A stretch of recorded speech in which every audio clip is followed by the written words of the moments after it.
এই যে রিসিভ হয়েছে পার্সেলটা, মালা, বিয়ের মালা। কিভাবে আছে? দুটো মালা আছে দিয়ে? দুটো মালা আছে না একটা, বুঝতে পারছি না।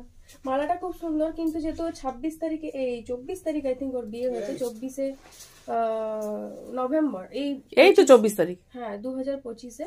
তো ওই জন্য একটু মালাটা খারাপ হয়ে গেছে, কারণ কি ওকে বলেছিলাম আমি একটু আগে পাঠাতে, কিন্তু ও পসিবল করতে পারেনি। কিন্তু আমি আমার একটা কাস্টমারকে দিয়ে, আমারই বান্ধবী আমার কাছে এই রেজিনেরই প্রোডাক্ট নিতে আসতো, এটার ব্যাজ লেগে গেছে। যাই হোক, এই যে মালা, একটা ফটো তোলো তো।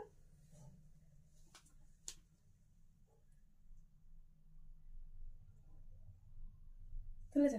এই যে মালা, এইটা আমি এখন এখানে একটু ছেড়ে দিচ্ছি, তারপর এসে এটা যা করার করবো। আমি একটু বাইরে বেরোচ্ছি, আমি একটু, আমাকে নাও না, আমি একটু বাইরে বেরোচ্ছি। আর এখানে রয়েছে ওর বিয়ের কার্ড, আর এই যে মুকুট, এইগুলো রয়েছে। বিয়ের কার্ডটা অত্যাধিক সুন্দর দেখতে, এখানে কাটিং করার কোনো জায়গাই নেই, মানে এটা কাটলে পরে আমারই খারাপ লাগবে, এত সুন্দর দেখতে। তো তোমরা যারা বলো যে এগুলো কাট করে লাগাবে, তো অবশ্যই আমি দেখেই লাগাবো। আর এখানে রয়েছে আরেকটা মালা, আরেকটা মালা, বাপরে এত মালার ফ্রেমটা এত বড় হবে। আর এখানে আরেকটা মালা রয়েছে, এর কন্ডিশন খারাপ হয়ে গেছে, খারাপ হয়ে গেছে, হাওয়াতে পুরো ভিজে গেছে, কন্ডিশনটা দেখো, মানে এটা খারাপ হয়ে গেছে।